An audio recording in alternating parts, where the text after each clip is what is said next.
क्या चुनाव जीतने के बाद भी हार गई बीजेपी?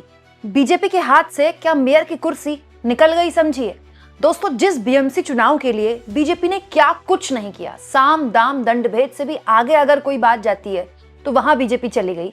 लेकिन आखिरकार ऐसे संकेत मिल रहे हैं कि बीजेपी को उस बीएमसी चुनाव में सबसे बड़ी पार्टी बनने के बावजूद भी मेयर की कुर्सी गंवानी पड़ सकती है। और ये मैं नहीं कह रही हूं, अब ये खबरें लगातार छपने लगी हैं। दोस्तों, आज के इंडियन एक्सप्रेस की पहले पन्ने की इस खबर के मुताबिक खुद बीजेपी के सबसे इंपॉर्टेंट सहयोगी महाराष्ट्र में डिप्टी सीएम एकनाथ शिंदे ने अपने कॉर्पोरेटर से मुलाकात करने के बाद बाहर मीडिया के सामने आकर ये कह दिया है कि बीजेपी का मेयर बने ना बने, मेयर महायुति का जरूर बनेगा। दोस्तों, ये कहानी अब दिलचस्प से ज्यादा भौंडी होती जा रही है, बदसूरत होती जा रही है। क्यों? क्योंकि इससे बड़ा भद्दा मजाक बीजेपी महाराष्ट्र की जनता और देश की जनता के साथ नहीं कर सकती। आप कह सकते हैं कि जिस बीएमसी चुनाव की जीत पर मोदी जी असम से लेकर बंगाल तक उसकी जीत की कहानी सुना रहे थे कल, दरअसल बीजेपी ने उस जीत पर पानी फेर दिया है। बीजेपी सबसे बड़ी पार्टी बनकर भी मेयर की कुर्सी से न केवल दूर जाती दिख रही है, बल्कि उसके अपने सहयोगी अब उससे डर रहे हैं और अपने कॉर्पोरेटर्स को होटल में बिठा रहे हैं और उनके कॉर्पोरेटर्स साफ तौर पर कह रहे हैं कि मेयर बीजेपी का नहीं बनना चाहिए। हुआ क्या दोस्तों, लगातार पिछले 2 दिन से बीएमसी चुनाव को लेकर मैं पल पल की अपडेट आपको दे रही हूँ। दोस्तों, परसों मैंने आपको जानकारी दी थी कि एकनाथ शिंदे ने अपने जितने भी जीते हुए कॉर्पोरेटर्स हैं सबको ताज होटल में शिफ्ट कर दिया है, ठीक है, ओरिएंटेशन के नाम पर।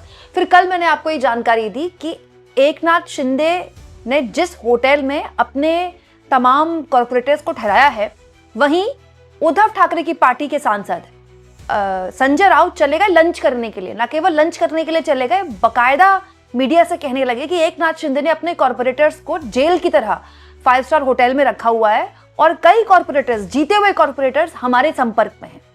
तो मतलब आप कह सकते हैं कि वो नगर सेवक जो एकनाथ शिंदे की पार्टी से जीते हैं, उन पर दावा किया जा रहा है कि उद्धव ठाकरे के संपर्क में। इनफैक्ट उद्धव ठाकरे ने भी बयान दिया कि अगर भगवान ने चाहा तो जो मेयर होगा वो हमारा होगा। इसके बाद दबाव पड़ गया एकनाथ शिंदे पर कि भाई ये क्या चल क्या रहा है एनडीए में महाराष्ट्र के अंदर।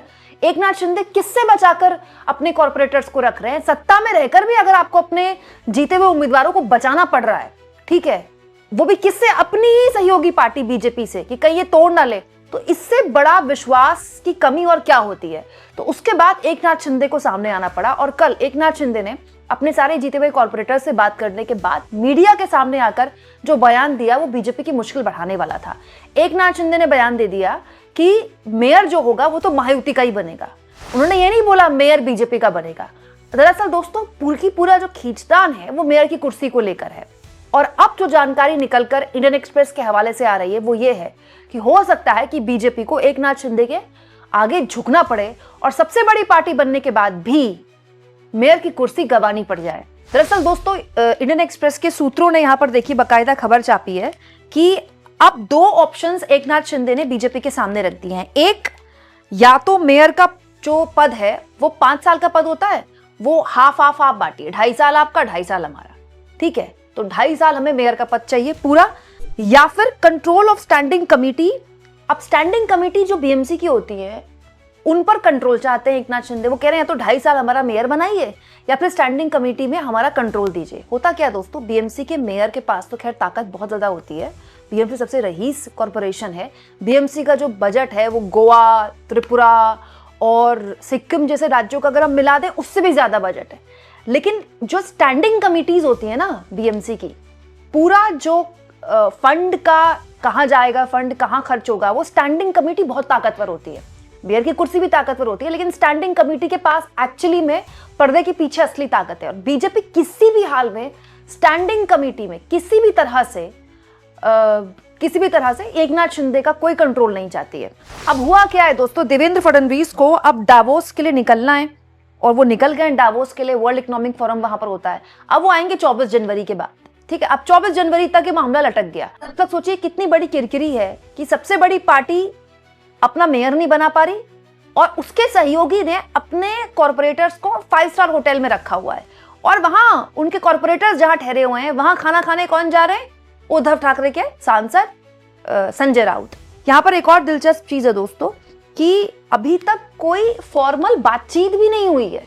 फडणवीस और एकनाथ शिंदे सब साथ में बैठेंगे तभी कोई बातचीत होगी, कोई बातचीत भी नहीं हुई है दोनों के बीच में, दोनों अड़े हुए हैं अपनी अपनी बात को लेकर। वहीं दूसरी ओर दोस्तों, एकनाथ शिंदे की कोटे से मिनिस्टर हैं उदय सामंत, उन्होंने तो सीधा सीधा बयान दे दिया कि भाई शिवसैनिक ही बीएमसी का मेयर होना चाहिए, क्योंकि हमेशा से ही शिवसैनिकों का ही बोलबाला रहा है बीएमसी में, और क्योंकि जो बाला साहब ठाकरे हैं उनकी 100वीं जन्म तिथि है इस साल, इसीलिए जो मेयर की कुर्सी है वो तो हर हाल में शिवसैनिक के पास ही होनी चाहिए, मतलब एकनाथ शिंदे के पास होनी चाहिए। दिलचस्प ये है कि जिन कॉर्पोरेटर्स को 5 स्टार होटल में रखा हुआ है दोस्तों, उनको भी नहीं पता कि मामला क्या है, कहां तक मामला पहुंचा है। मतलब आप सोचिए कि कितना भद्दा मजाक महाराष्ट्र के लोगों के जरिए दरअसल देश की जनता के बीच बीजेपी परोस रही है कि पहले तो अपने उम्मीदवारों को जिताने के लिए हर संभव प्रयास एनडीए करता है, और जब ये उम्मीदवार जीत जाते हैं इनको कुछ नहीं पता है कि बातचीत हो रही है कि नहीं हो रही है तो कितनी हो रही है। और तो और दोस्तों, एकनाथ शिंदे की पार्टी बीजेपी पर केवल बीएमसी नहीं बल्कि कल्याण और डोंबिवली और थाने में भी एक तरह से पावर शेयरिंग की शर्त लगा रही है कि वहां भी जो है वो मिलकर जो भी एडमिनिस्ट्रेटिव काम हो वो हम मिलकर करें। दरअसल दोस्तों, शिंदे के इतने तेवर इसलिए भी हैं क्योंकि वो जानते हैं कि अंत में बीएमसी के मेयर का चुनाव लॉटरी से ही तय होगा। मुंबई में बीएमसी का मेयर किस जाति किस वर्ग से होता है, इसका फैसला राज्य का अर्बन डिपार्टमेंट करता है, यानी कि शहर विकास मंत्रालय, और शहरी विकास मंत्रालय एकनाथ शिंदे के पास है। दरअसल दोस्तों, ये सब कुछ हुआ है इस पूरे के पूरे गणित की वजह से, जो कि मैंने आपको कल ही बता दिया था। हुआ क्या दोस्तों कि बीजेपी सबसे बड़ी पार्टी बनी, उसने 89 सीटें जीती, लेकिन वो बहुमत के जादुई आंकड़े से दूर है। और बीजेपी के लिए सबसे बड़ी मुसीबत ये बन गई कि दूसरी सबसे बड़ी पार्टी बीएमसी में बन गई उद्धव ठाकरे की पार्टी 65 सीटों के साथ। तो बीजेपी और एकनाथ शिंदे मिलकर जो सरकार बनाते हैं 118 टोटल इसका होता है। दिलचस्प ये है कि अगर एकनाथ शिंदे, उद्धव ठाकरे की पार्टी और कांग्रेस 24 मिल जाएं तो एग्जैक्ट 118 यही गणित बैठता है। तो बीजेपी को ये बात डरा रही है, परेशान कर रही है कि एकनाथ शिंदे के पास आज एक ऑप्शन है। अभी तक बीजेपी ऑप्शंस लेकर चल रही थी, कभी इस पार्टी को तोड़ लिया, कभी उस पार्टी को तोड़ लिया, और उसी की लिवरेज यहां पर एकनाथ शिंदे ले रहे हैं। लेकिन एकनाथ शिंदे भी जानते हैं कि ये एक ख्वाब है जो इतनी आसानी से पूरा नहीं हो सकता। ये पॉसिबल नहीं है कि वो उद्धव ठाकरे के साथ मेयर बना लें और राज्य में सरकार चलाते रहें डिप्टी सीएम बनकर, तो उनको एनडीए से अलग ही होना पड़ेगा। हाँ, ये हो सकता है कि उद्धव ठाकरे एकनाथ शिंदे के कॉर्पोरेटर्स तोड़ लें और एमआईएम, कांग्रेस, उद्धव ठाकरे, मन से सब मिलकर सरकार बना लें, तोड़फोड़ मचा ले कुछ, जैसे बीजेपी ने किया था। जाहिर तौर पर बीजेपी भी इतनी आसानी से ये सब होने नहीं देगी, इसीलिए पूरी तस्वीर देखिए कितनी बदसूरत हो गई है। बीएमसी के जीत के जश्न में जिस गठबंधन को लबरेज होना चाहिए था, उनकी हालत ये है कि उनके कॉर्पोरेटर्स 5 स्टार होटल में ठहरे हुए हैं, और महाराष्ट्र में बड़ी मुश्किल से बीएमसी के चुनाव हुए हैं। और महाराष्ट्र में जो आप देखेंगे सड़क, ट्रैफिक, वहाँ के पैथ होल्स, वहाँ पानी की समस्या, लोकल ट्रांसपोर्टेशन, ये इतनी बड़ी समस्या है। अगर आप कंपेयर करें दिल्ली से, तो दिल्ली उससे फार बेटर स्टैंड करता है। लेकिन आप देखिए कॉर्पोरेटर्स की प्राथमिकता क्या है। उनकी प्राथमिकता तुरंत जीतने के बाद उन समस्याओं को हल करना नहीं है। पार्टियों की प्राथमिकता भी उन समस्याओं को हल करना नहीं है, वो ये है कि कॉर्पोरेशन पर किसका कब्जा हो जाए, स्टैंडिंग कमेटियां किसके पास हो जाए और मेयर किसका बन जाए। सच कहें तो दोस्तों, ये बीजेपी के लिए बड़े शर्म की बात है कि सबसे बड़ी पार्टी वो बन गई, उसके जीत के इतने सेलिब्रेशन हो गए, गोदी मीडिया ने फडणवीस को फ्यूचर पीएम बता दिया। लेकिन फडणवीस अगर इतने ही ताकतवर हैं तो वो एकनाथ शिंदे से बात क्यों नहीं कर पा रहे हैं। और सबसे बड़ी बात, फडणवीस के रहते हुए, बीजेपी के रहते हुए, अगर उनके अपने सहयोगी को, अपने जीते हुए उम्मीदवारों को 5 स्टार में ठहराना पड़ रहा है, तो कितने शर्म की बात है इस गठबंधन के लिए।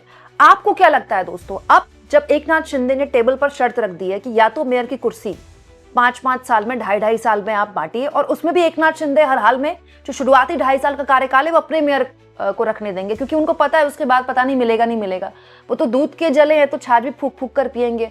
सीएम से उनको डिप्टी सीएम बनाया गया है, वो कैसे वो भूल सकते हैं। आपको क्या लगता है कि ये इतना आसान होगा? कमेंट बॉक्स में जरूर लिखें, और जितना हो सके दोस्तों चैनल को शेयर भी करें और सब्सक्राइब भी।